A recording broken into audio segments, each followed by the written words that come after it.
निरंतर। पहले मैं मनोज सैनी जी का एक हमारे एग्जीक्यूटिव एडिटर एक इसी पर एक त्वरित टिप्पणी उनकी लेकर फिर मैं आगे बढ़ता हूं। आनंद जी की तरफ भी लौटूंगा। हमारे और छत्तीसगढ़ के मेहमान भी जुटे हैं। महत्वपूर्ण बात यह है कि रात्रिकालीन बैठकें होंगी, ये एक बड़ा जबरदस्त पहलू है। जैसा जया ने कहा, दिन रात एक करना, तो यहाँ लिटररी दिन रात एक करने की तरफ बीजेपी बढ़ी है। मनोज, ये रात्रिकालीन बैठकों पर थोड़ा सा प्रकाश डालिए कि क्या दिन भर की गतिविधियां, उनका मूल्यांकन और अगले दिन का फीडबैक, तो अगले दिन उसी के आधार पर फीडबैक देके तैयारी। जी मनोज।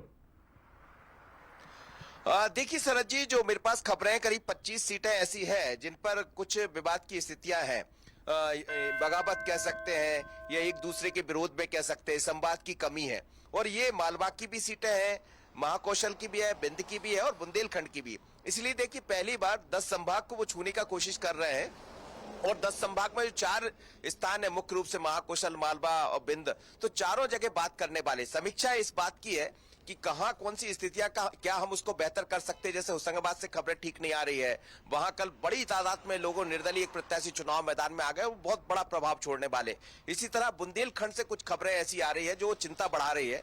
महाकौशल से भी ऐसी खबरें, खासकर जबलपुर से। तो इसको लेकर भारतीय जनता पार्टी चिंता में। और अमित शाह जब आते हैं तो अपनी पूरी रणनीति लेकर आते हैं। रात की बैठक का मतलब भी यह है कि दिन भर के बाद जो प्रत्याशी है, बाकी लोग हैं, वो लौट आएंगे तो उनका एक फीडबैक जो उनके पास है उससे मेल करना है कि आखिर ये फीडबैक जो मेरे पास आ रहा है वो कितना सही है। वरिष्ठ नेताओं से बात करने वाले खजुराहो में बुंदेलखंड की बात करेंगे, रीवा में बिंद की बात करेंगे, जबलपुर में महाकौशल की बात करेंगे और आज शाम 6:30 बजे जब मध्य की बात करेंगे, मध्य यानी भोपाल और होशंगाबाद नमदापुर की, तो उसमें यहाँ की बात होने वाली। ओवरऑल हम ये कह सकते हैं कि रात दिन एक करना बिल्कुल ठीक कहा जया ने, और रात दिन एक करने की तरफ भारतीय जनता पार्टी को बढ़ने की तैयारी भी करना पड़ेगा। और सही कहीं चिंता भी है इसमें और चुनौती भी। बिल्कुल, और पार्टी के उन डिफरेंसेस को भी वो एक मंच पर लाकर खड़ा करके समर्थन की तरफ मोड़ने की पूरी कोशिश करेंगे।